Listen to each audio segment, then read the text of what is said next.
Hey, everybody. Welcome to another episode of The Women Your Mother Warned You About, brought to you by Sales Gravy. Check out salesgravy.university. If you have not done so, if you want to up-level your game, that's the place to go. Go check that out. I am so excited to jump into today's episode because I've got a guest on the show who is, you want to talk, she calls me a beast. I think she's a beast. She is a military recruiter, an Army, specifically U.S. Army military recruiter, and she's a woman. So, of course, she should be here. She was in one of my training sessions because I do work with the military and giving them some sales skills for getting out there and getting enlistments. And I loved her vibe in one of my training sessions. And I was like, hey, I think you should come be on the show. And she just instantly said yes. So I'm super excited to welcome Staff Sergeant Amber McMahan, right? Sergeant McMahan. I'm not going to call you Staff Sergeant for the rest of this episode. I'm going to call you Amber if that's cool with you. That's fine. That's fine. Okay, cool. Welcome to the show. Are you excited to be here? I am, Miss Gina. I'm so excited. Okay, cool. Well, there's so many things I want to ask you about. You've been in training with me. I'm so passionate about working with the military. I love being able to come in and give you guys even if just one thing. I walk in, I'm like, just take one thing, because honestly, some of those recruiters are not happy to see me. They don't want to be in training all day with me. You always had a smile on your face and you were ready to go, and you heard about this podcast and you wanted to hear it. And I was like, this is my girl. I need to get her here. So I want the world to hear your story, how you got started in this. And we're just going to go from there. I kind of flow through things. So let's kind of get into how did Amber become a recruiter? How did Amber get involved with the Army? Just give me a little bit of that backstory. Well, Amber is a country girl from like middle of nowhere, Virginia, right? Southampton County to be specific. Small town, small school, small everything. But I actually have a martial arts background. So my family owns one of the first Black-owned martial arts dojos in Virginia. Girl. Yes. Wow. So the discipline has always been there. The work hard, push yourself to the limit, that thing like that. It was in the house because my father was my sifu. And then you had it performing in sports and martial arts, everything else. So the discipline factor was always there. I had to work outside on the farm, help my grandparents, everything else. So that part, I wasn't afraid of hard work. In schools, class president, everything else. But I didn't get into my dream school. I got into my schools, a lot of schools I applied for, but that one dream school I did not get into. And I think I missed it by maybe a point two for the dream school. Virginia Commonwealth University. Okay. Yes. Yep. Virginia Commonwealth University. I went on tours and I was just like, oh, I'm in love with it. I want to go. This is my dream. This is my everything else. Didn't get it. And I'm just like, everything went left for me. I had this great elaborate plan. I was working at Dairy Queen. I was going to go to community college. I was going to join the reserve because the Army does have a part-time option just to help you go through school. So my intent was to keep a full-time job, be a full-time student, keep on going so I could transfer over to my dream school, my dream major and everything else. And my mom was just like, I support whatever you do, because shout out to her. I support whatever you do, but I think you need to put all your eggs in one basket. You're doing too much. You're going to work yourself in the ground. I'm like, no, Mama, I can do it. We all hard workers. We can do this. We can do that. And she was like, yeah, but that's a lot. And I'm like, oh, I can do it. I can do it. In a part of the entry process to join the military, you have to go to MEPS. That's Military Entry Processing Center or Station. Went there, and at the very last minute, I was sitting with my guidance counselor in the Army, who just so happened to be a civilian at the time. And he said, these are your options. And I'm like, before I do that biometric signature, I was like, let me see what my active duty options are. I just want to see. He's like, you sure? I was like, yes. He's angry, changed everything at the last minute. And I was like, I just need to see. Something's pushing me to the active duty side. And was this somebody in your high school? No, this was the guidance counselor. I was about to join. Okay. This is your guidance. This was the guidance counselor at MEPS or at MEPS. Okay. So, but what brought you to, what got you to walk in to MEPS? So I was going the part-time option first.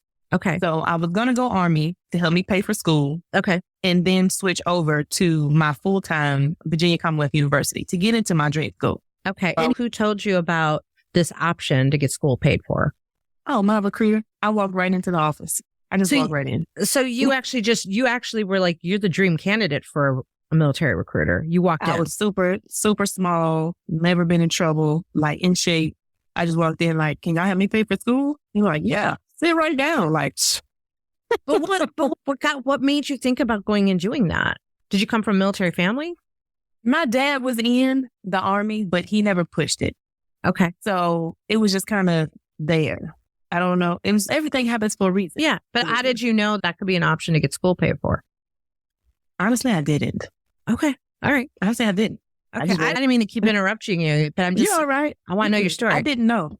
So I had no idea. So there you I was are. asking them. Yeah. Yeah. So there you are with your career counselor at MEP, and you have decided, you know what, maybe I want to go active duty. Yeah. Okay. Continue. Yeah. That's all right. Yeah. I was like, maybe I want to go active duty. I want to be full time. I'm tired of Dairy Queen. I don't want to do that anymore. I'm tired of Blizzard. And he gave me my option. And no lie, this is how it went. He said, you can be a laundry specialist. You can be logistic. You can be, what else was it? It was some kind of mechanic. And then he said, you can be 14 Tango. He gave me all the names and then gave me the code for the last one. I said, well, what's 14 Tango? He said, this is how it went, Miss Gina. I'm not making it. He said, you blow shit up. I said, I want that one. That is Just so like funny that he literally, like, when it came to the last one, it was 14 Tango. Yeah, I was like, what's that? No, he said, you blow shit up. I want that one. Was there an actual title? Blow shit upper? It's a Patriot Laundry Station Enhanced Operator Maintainer. Got it. Okay, so you wanted to blow shit up. Continue. I did. I selected it. And after everything was over, I called my mom. I let her know what happened. I said, I listen to you. I'm a full-time soldier now, or about to be a full-time soldier. She said, thank God. But I don't think you were going to make it. You were doing too much. Yeah. And pretty much after that, everything was history. 14 Tango was actually the first combat job to open up to females. At the time, I didn't know. But after I joined that, a few years later, they slowly opened up all the other combat MOSs to females. So now everything is open to us. But little did I know, I'm going in to prove a point to myself, to my family, and to everybody else. I can do this. This is what I want to do. I picked it. I think I crushed it. I think I did very well. Things happen, and now I'm a recruiter. So for those who are listening and they don't know anything about military recruiting, and there's a lot of different acronyms and things like Tango 14 or 14 Tango, or even I have to I'm constantly Googling things. I'm like, I don't know what they're talking about. I know sales, but just break down MOS for people who don't understand that phrase. That is a military occupation specialty. It's just your job. We have to make everything sound fancy. And that is your job. That is your specific job. Yeah. When you ask somebody what their job is in the military in general, specifically Army, we have codes to go along with it. So like I said, I was a 14 Tango. So anything with a 14 attached to it was in the air defense realm, air defense artillery. So all of the jobs, you have 11, those are your infantry. Your 13, that's all field artillery, 14 air defense. 35 intelligence, 25 signal communication. It goes on like that. And then the letters at the end are specifically what you do within the branch. Other branches of the military, you join, but you join the broadness of the branch, not job specific. With us, you can get really job specific on what you do. So you know exactly what you're going to do, where you're going to do it, how long you're going to do it, everything else. So I knew exactly what I was going to be doing in the air defense realm. Never had any surprises, never had anything else to go along with it. So I was an air defense artillery woman. I love, so you went and you blew up shit for how long? I just like saying you blew up shit. Yeah. It was about 9 years, 9 years. Wow. Okay. And where did you do that? So I was specifically stationed at Fort Hood, but from Fort Hood, I went to Kuwait and Bahrain, was where I spent most of my longer tours at. I did smaller ones in between, but it wasn't that long. So I did those long deployments within Kuwait and Bahrain. And like I said, we are air defense. So in those small areas, we cover a broad, very vast mileage because we are guarding the skies. So did you have any fear at all about enlisting? It wasn't fear. It's more like I was anxious. I didn't know what to expect. Never left Virginia. Like I said, small town girl, farmer, all that stuff. I didn't know anything outside of that. So I wasn't afraid, but I was very anxious because I had no idea what to expect. I knew it was going to be a different way of life. I knew it was going to be challenging. I knew it was going to be different. But at the same time, I knew I could handle it.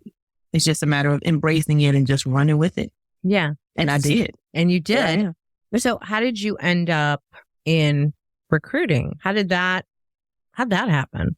Okay. So I joined the Army straight out of high school. 18th birthday, I was like, I don't need parental consent. I'm going to do it. I'm going to do it.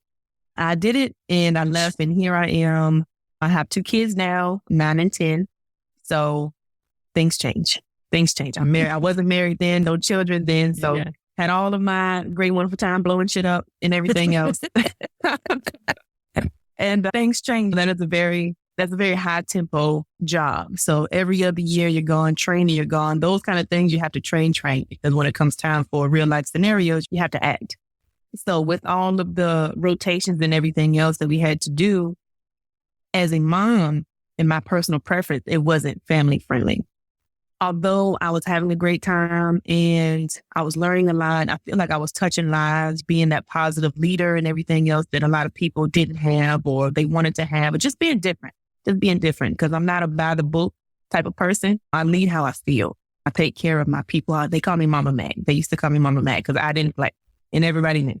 If you need something, go Mama Mac. She got you. But we did all of that. And then just having kids and everything else in my last deployment was just it took a toll on my babies. And that's when I knew I needed to make some sort of change. I started training to be what we call a career counselor, right? We have a career counselor and we have a recruiter. They're both career counselors, but when you're in actual, let me rewind it back. Remember what I said about the MOS code? So we have a 79 Romeo and a 79 Sierra, 79R, 79S. I'm a 79R, right? The R's deal with civilians. The S's deal with soldiers. I was trained to be a 79S. I love soldiers. I love taking care of soldiers. I love those disgruntled soldiers that are just angry and just forget this, forget that. This person made me mad. That person made me mad. I bring them in. Come in. Tell me what's really going on. You can't just say F the Army because one person made you mad. That's not how it works. You're going to get your feelings hurt in the civilian world because they'll just say, oh, you're fired. And that's it. So just bringing them in. And I really enjoyed that when I started doing that and actually started helping people kind of navigate through their careers in the Army, letting them know all the options that they weren't aware that they had. I was like, this is my calling. I was like, this is it. This is where I can counsel people. I can help them. I can really make a difference in somebody's life. I can really make a difference. And I started doing that. And I got a call from my branch manager. Like I said, they're 14. It's in control by one person. They were like, hey, you want to be a recruiter? I said, I guess so. Let me give it a try. So that's when I was a detailed recruiter at first. I was still a 14 series, but it was kind of a special duty. I was only supposed to do it temporarily. And after a year, the recruiting person that's in charge, branch manager, was like, hey, do you want to become a permanent recruiter? And I'm like, I don't know. Let me think on it. Went home because my husband is also in the Army. He was a detail recruiter with me. We were recruiting in Dallas together. And I said, well, I got this option. Do you think I should do it? Do you think anything else? And he was like, well, you're really good. All this other stuff. And I'm like, yeah, just going with the flow. So I made the change because weighing out the pros and cons. I don't have to deploy. I don't have to go to training as much and things like that. I still have to go to training, but nowhere near as often as I did being in my previous field. I love what I do. I'm still making a difference. I'm still helping people. I'm still touching lives just from the beginning part of a career. I'm helping people get their careers initiated, get their college benefits started. I'm really and truly like going from people struggling to, okay, now they're comfortable because they're in a guaranteed career now. So that part is still satisfying to me. And I still reach out to soldiers and stuff and I help them along because we have soldiers in our office all the time. Not really, they come in on by mistake because they come in looking for the 79 S's. There's no 79 S's over there. We're 79 Romeos, but we'll help you either way. So I still get to itch that too. So that is awesome. And you do actually work with recruiting prior service. That's another piece of it, right?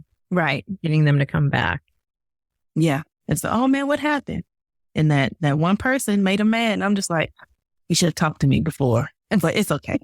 We got you. You're here now. So you switch over to recruiting. And how long have you been doing that? 3 years. Okay. So you've been doing it 3 years. And how's that been? Because the last 3 years in this world haven't been easy. Let's just talk about recruiting in general, because this podcast is about sales. Yes. And what's your overview on being a recruiter and the skills you have to use? So being a recruiter is not easy, but it's not hard either.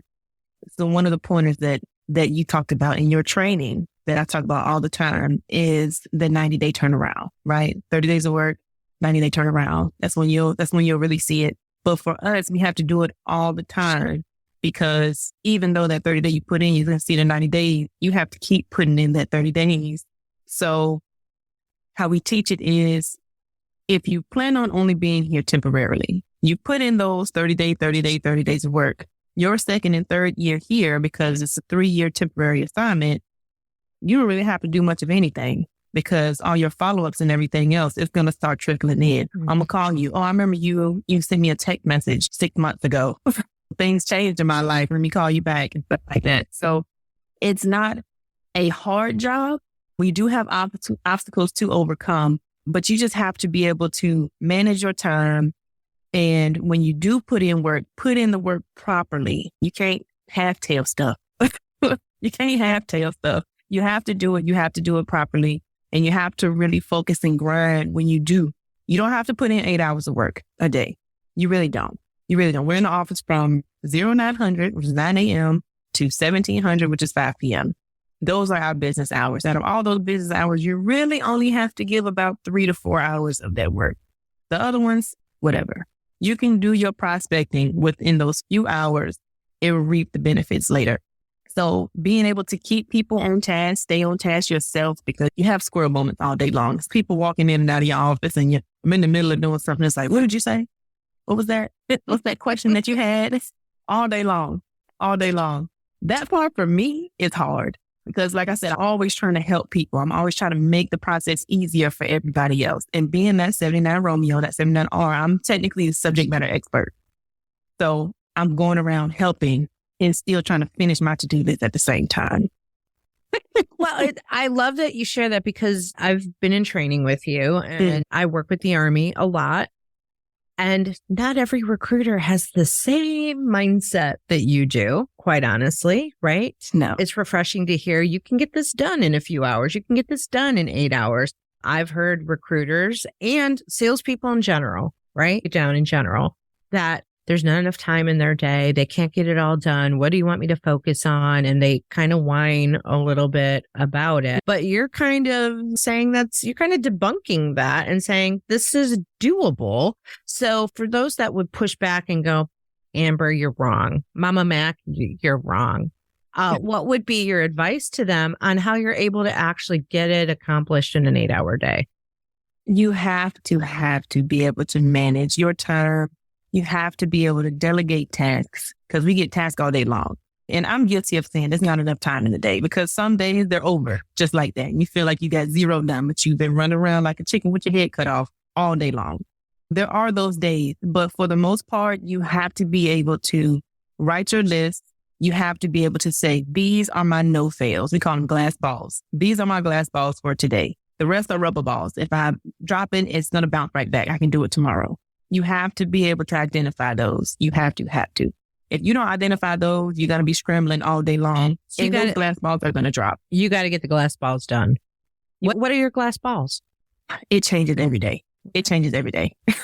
Most of the time. So we have planning meetings throughout the day, every day. Every morning, we have a meeting with our command team, who's just had a meeting with their command team, so on and so forth. So that's where we get the glass and the rubber balls for the day. But even if we don't have that meeting, you have those. You have to put in those few hours of those prospecting. You have to get in contact with X amount of people, or at least try to make contact with X amount of people. You have to do that. You have to be sharing that framework. Use the framework that you're doing when you're doing these phone calls, you're sending those text message, emails, whatever the case may be. Those are the glass balls that you give. And let's say the attempts are the glass balls. Contacts in appointments, not necessarily, because that's something that's kind of out of our control. Those would be the rubber ball for that. Or the glass ball would be the planning meetings that we have huddles every morning with my immediate station. I call them my family. I call my office a family. So we have a family meeting every morning. Glass ball. That's a glass ball for me, because not only does it keep me accountable for things that we have to do, I know I said my things out loud. So we as a team, we're all non-commissioned officers in here. For those who don't know, a non-commissioned officer is the E5 and above in the Army. So we're all non-commissioned officers. We're all leaders. So if I say it once, I write it on the board, I write it on the calendar, I do everything I need to do. So it's got to be done. It's got to be done. And what we write on the calendar are the glass balls for that day or that week or that month or whatever the case may be. And there's always a no later than date by those glass balls. They know it has to be done. It has no if, ands, but it has to be done. So that's how we're able to kind of stay on track with it. Very rarely do we drop a glass ball, but at the same time, it happens. You just have to be able to get some super glue and put it back together. Ooh, I like that. I like that. Well, along those lines, where do you think some recruiters maybe go awry or not following things or not attacking the glass balls? Where do you think they get into trouble? That's why they're struggling. Just complacency. Complacency is huge for us, because out here, being that it is a special assignment, you create your own schedule. And being that you are a non-commissioned officer, you're expected to adhere to that schedule that you set to yourself, because you are a non-commissioned officer. You are a leader. And if it does not happen, you have to be able to handle the consequences. But as far as somebody not being over your shoulder 24/7 to micromanage you and make sure you are adhering to the plan that you set for yourself, however you set that based on the goals that I give you, I need you to do this week. You make your plan for this week. As long as you meet my goals, I don't care what else you do. And they get really lazy and complacent, and they say, oh, I'll just do it tomorrow. I'll do it tomorrow. Last minute, it's like, so where's my stuff? We call it rent money. Where's my rent money? You're not going to pay rent. Somebody's going to get evicted. 30-day notice, whatever the case may be. Where's my money? What keeps you motivated? Because what's different with military recruiters versus salespeople, right? Salespeople, we usually sign up for the job and we're usually motivated by commission and making as much money as we can. How do you stay motivated, or what can you suggest would be the motivator? For us, it's always seeing your team win. It's just seeing your team win. I tell people all the time, I don't care if you ever see my name on a top recruiter, a top person, a top performer, or anything like that. What I care about is you seeing my team's name, whether it's Hinesville, Fort Stewart, or whether you see the individual people in my team. I don't have to ever get recognition. It's all about them. I put out the guidelines, I give them the tools, and they make it happen. I'm there to kind of do the alley-oops every now and then. Alley-oop, game winner point, because we just made it the 2 extra points that we needed, right? That's what I'm really there for. But that satisfaction, one, to recruiters to not have all the extra training and everything else, because things are changing. If you don't produce in so many days or whatever the case may be, you got to go to extra training and all these other negative consequences that come along with it. And you just want to avoid that at all costs. So the easiest thing to do is just to do those few hours of work, enjoy your freedom that you have while you're out here that you don't really get when you're doing your regular job, and just put that 1 or 2 people in a month or whatever your requirement is. Just do that. You can overproduce if you want to. We all love to overproduce because you help the overall team. Right? Right. But if you don't, you do what you need to do, and then you do what you want to do. I even tell that to my son. You do what you need to do first. You get that done, and then you can do whatever you want to do. That is an Amber. That's an Amber quote right there. That's it. That is it. The faster you do what you need to do, you get to do the faster you can do what you want to do.